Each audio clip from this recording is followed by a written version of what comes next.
Southside, every Sunday is someone's first Sunday. Did you know that a first-time guest makes a decision about whether or not they're going to return to a church in the first 11 minutes that they're on the church property?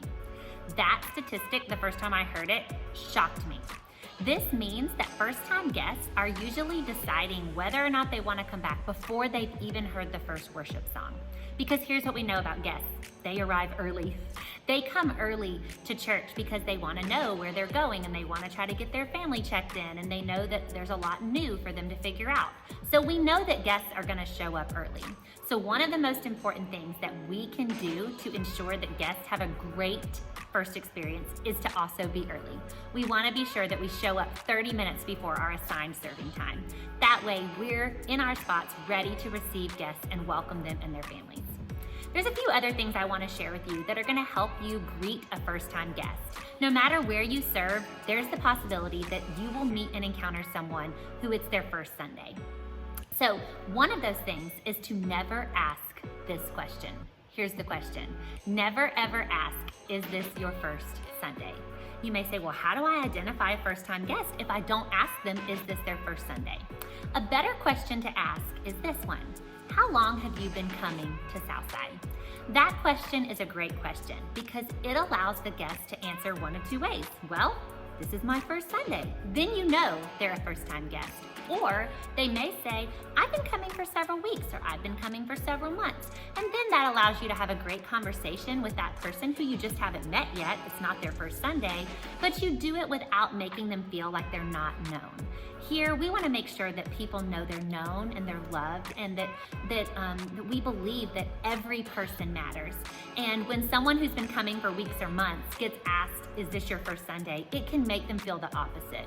And so we like to try to ask that question, how long have you been coming, instead of, is this your first Sunday? The second thing that's really powerful when welcoming and greeting first-time guests is to make it personal.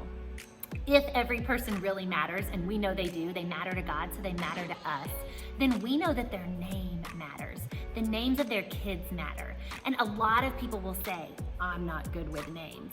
But it's actually easier than it looks to learn someone's name, to know it, and to use it. And those are the things that I would encourage you to do. When you meet a first-time guest, ask them their name. Ask them the names of their kids, and then use their names in the conversation that you're having with them. For example, if I met a guest named Jim Smith, I might say, good morning, Jim. How are you doing? Jim, tell me about your family. Jim, where do your kids go to school? And the more I use Jim's name, the more likely I am to remember it and to know it when they leave. So make it personal, learn their names, ask where their kids go to school, find out information about their family, and don't forget, as a Next Gen volunteer, be sure you don't miss the kids and the students. Get down on their level, high five them, give them a fist bump, and learn their name and welcome them personally too. And then lastly, the final thing when welcoming and working with first-time guests is we never, ever, ever give directions. What does that mean? It means if a first-time guest needs to be shown where the preschool area is, we walk them to the preschool area. We don't point and tell them to take a ride at the end of the hall. It means if a first-time guest asks where the restroom is, we walk them to the restroom. We deliver them to the spot that they need to go. If the place that you're taking them is really far away from the area you're supposed to stay in, introduce them to another volunteer along the way. That's a win-win because then they get to meet someone else and you can get back to your post quicker. But again, never, ever, ever give directions. So those are just some really simple things that help us make guests feel welcome. Because here's what we know. We know and expect that guests are going to come every Sunday. Here's something else we know.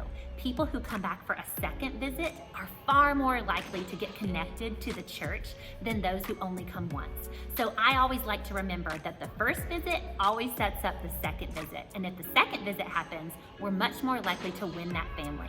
And why does that matter? Because when that family gets plugged in to a church that's growing and thriving, we know that we're going to be able to help them grow and thrive in their faith in Jesus, and the hope that they're going to find, hopefully here within our walls. So we invite you to always be looking for and helping us identify and welcome anyone whose Sunday, it's their first Sunday.